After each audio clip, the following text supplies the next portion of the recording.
So, hi everyone. It's me, Toby, and welcome ulit sa video na to. And we will discuss about the hardest part for being a Filipino. So, today, naghahanap pa rin ako ng trabaho dito sa Singapore since wala pang mga tawag and thousands na yung ina-applyan ko, which is very hard sa situation ngayon kasi I think the economy is very strict na sa pag-hire. Especially, we are in the middle age na. So, habang nagmamature yung age namin dito, mas lumalaki din yung salary namin, which is minsan hindi kaya ng company to hire a foreigner kasi mataas na yung standard ng matured age. So let's go for the hardest part for being a Filipino. So I know this is not for everybody, pero this is my perception and it is my experience. Since ayun nga, number one is overwork and underpaid. Dito ako natatawa sa sarili ko kasi since I got my new job sa probinsya namin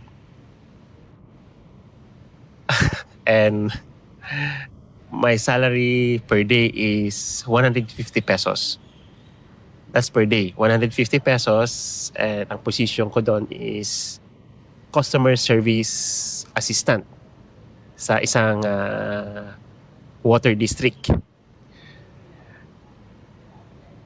Actually, I'm very excited na nabigyan ako ng opportunity to do something, to do something to communicate with people dahil customer service, and I'm glad na nakatikim ako ng first sahod ko na yun nga 150 pesos per day. So as time goes by, I realized na parang hindi sapat yung 150 pesos per day as a customer service. Remember, I'm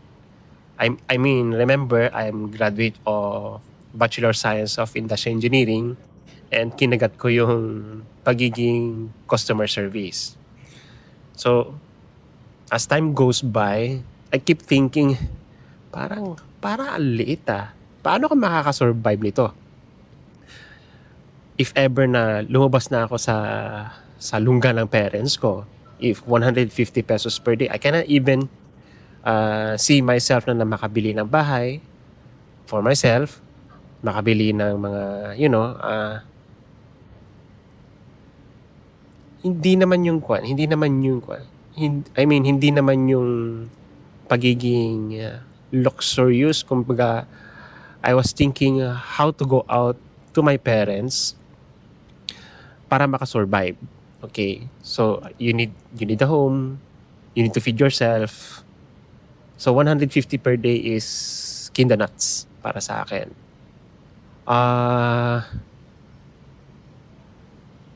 So hindi ako nagtagal sa company na yon.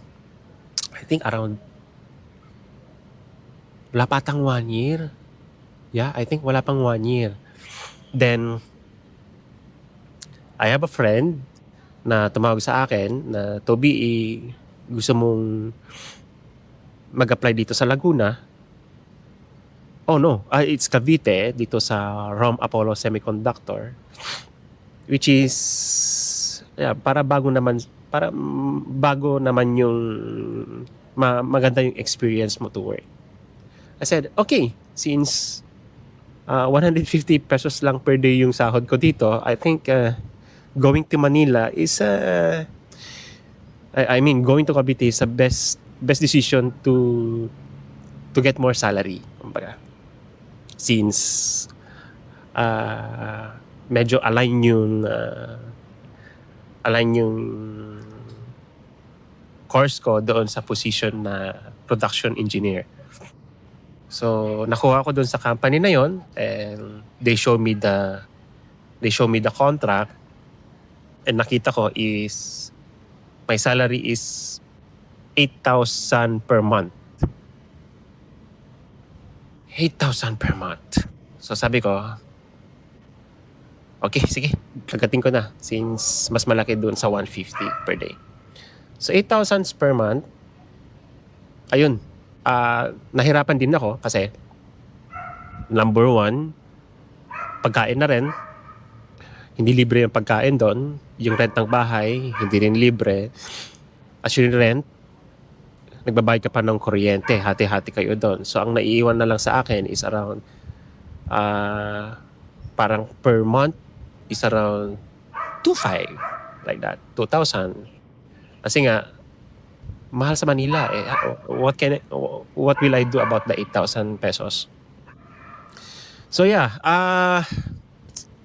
I'll stop there, and I realized na I think pagiging OFW is the best way to ipang malaki yung sahod mo, which is totally true para sa akin. But come to think, kahit malaki yung sahod mo, meron ka pa rin babayaran, like rent ng bahay dito kasi nagbe-base tayo doon sa currency. So kapag malaki naman ang currency dito sa Singapore, malaki din yung cost of living, mataas din yung cost of living namin dito.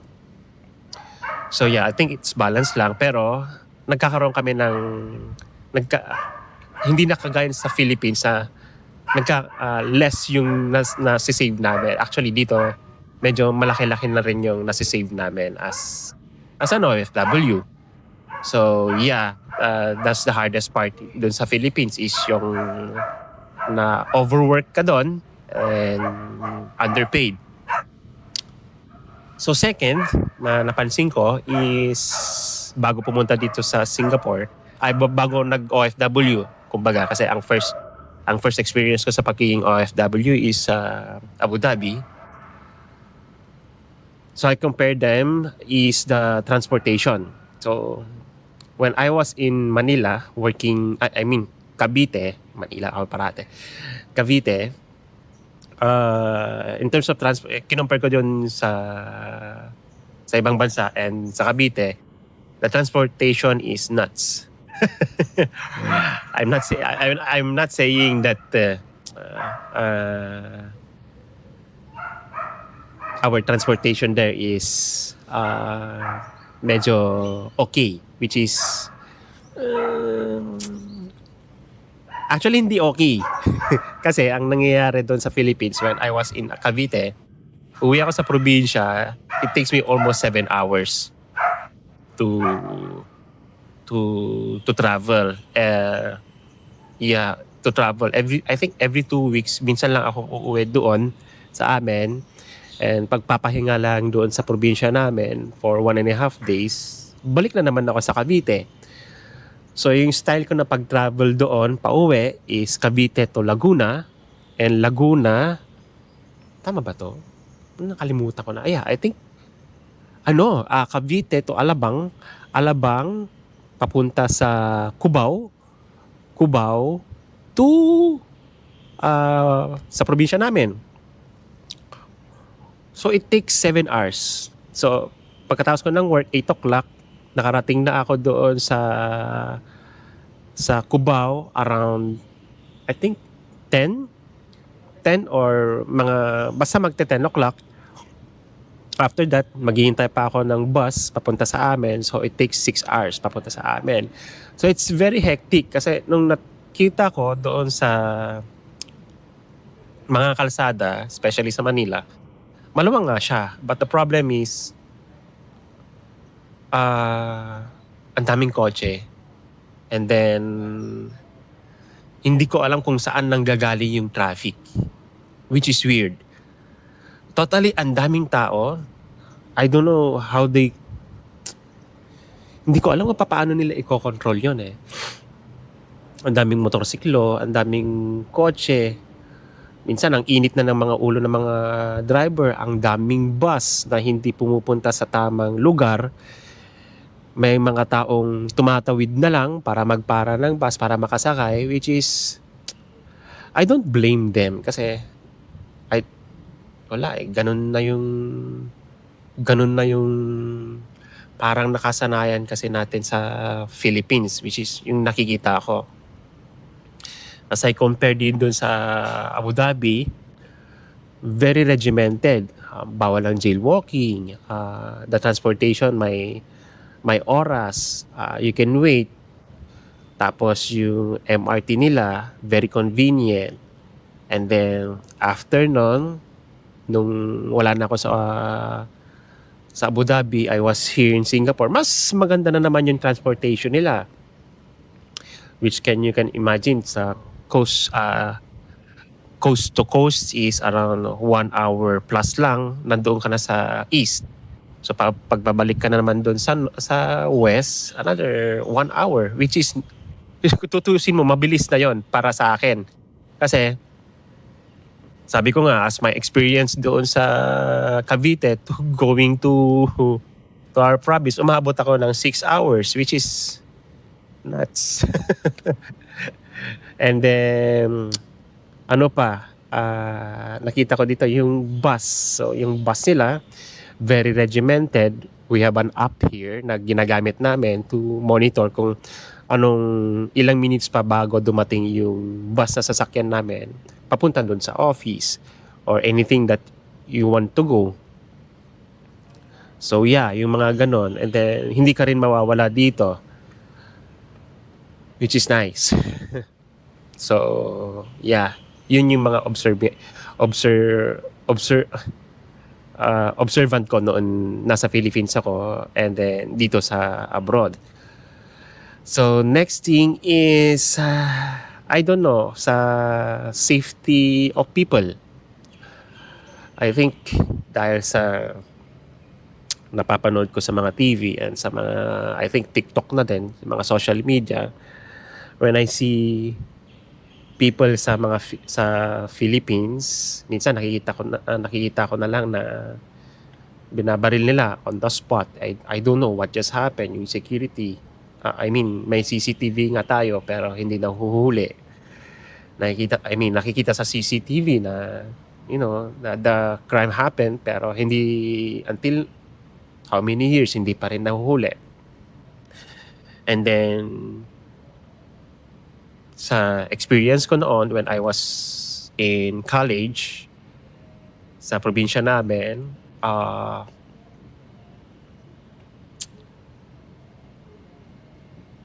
nung papunta na ako sa school, I think mga 500 meters na lang bago sa school, may nakita akong estudyanteng nakabulagta na lang early in the morning na pinatay ng I don't know kung sinong pumatay doon.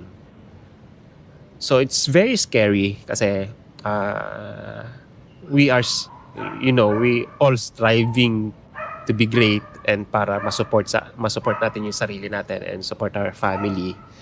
And we still don't have any safety.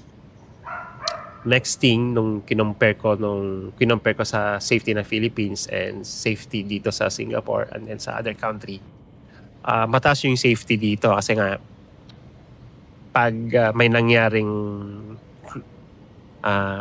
hindi maganda or any criminal act dito sa ibang country, on the spot, hindi siya abot ng 24 hours, nahuhuli na kaagad. And then justice is served.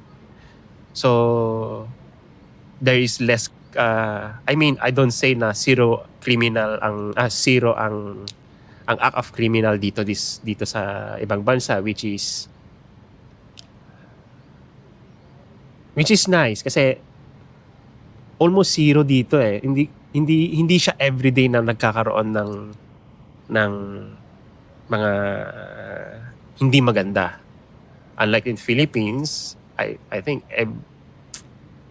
nakakalungkot every side of ng Philippines may namamatay without serving the justice. So yeah, Philippines needs some safety of the people. And next is my number one na medyo the hardest part sa mga Filipino, especially sa akin, is yung corruption. So corruption is number one sa ating ever since, I don't know, since bata pa ako.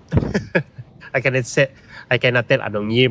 Basta feeling ko nung bata pa ako, naririnig ko na yung corruption sa family ko. So habang nanonood sila ng TV, there's a new president coming in.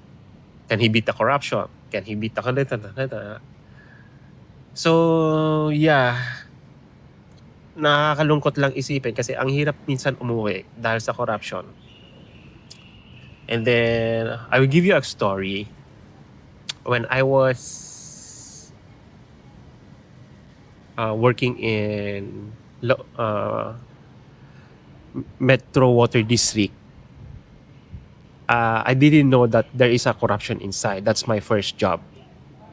Now, I thought na nagbabayad ako monthly ng PhilHealth, SSS ko, and then yung tax ko sa 150 pesos per day. Umabot ako ng almost a year. Basta hindi ako natapos ng isang taon doon. Basta lumipat na. Hindi. And then all of the sudden, when nandun ako sa second job ko noon, and then kinuha ko yung tax number ko, SSS number ko. Global check ko lahat yung mga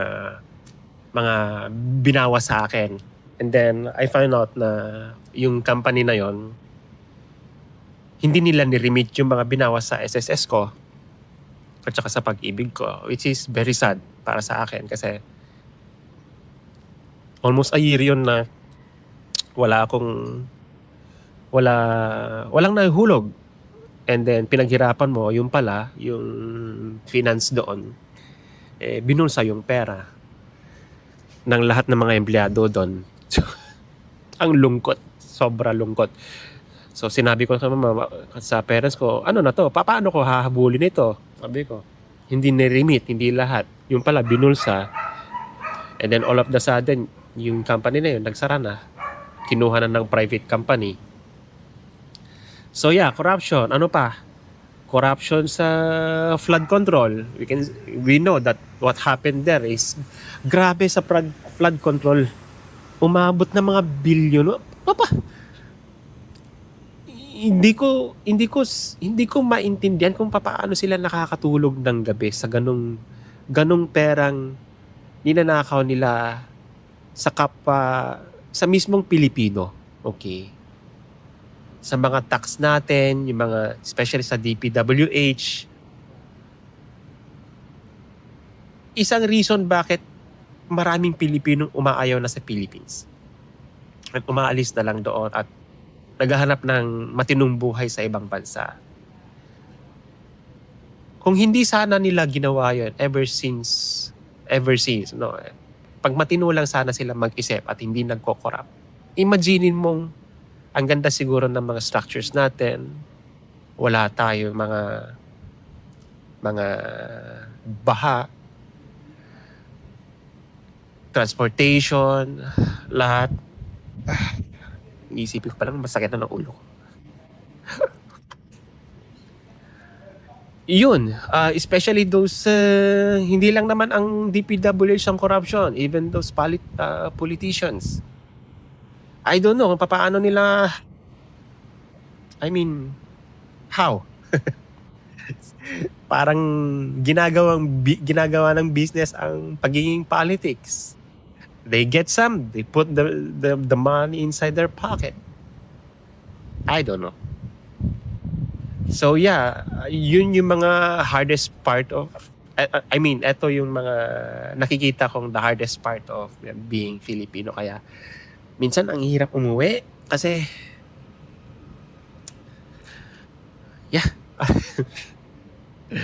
ang hirap labanan yung mga yon. Pero believe ako sa mga Filipinong nandoon pa rin. Kasi they can really adapt. Good thing na rin sa mga Filipino na katulad natin, nakaka-adapt tayo sa mga ganong situation. The only thing that we cannot control is those people who do something not nice to us. So, yeah, I'm really hoping na sana may pag-asa pa rin ng Philippines para mabago lahat ng mga to. And all the OFW can go home and live peace and to have a happy life. Yeah. So, dito na nagtatapos tong video na to. And sana, nagustuhan nyo tong episode na to about the hardest part of being a Filipino. Yeah. So don't forget to like and subscribe para sa next episode. Bye-bye.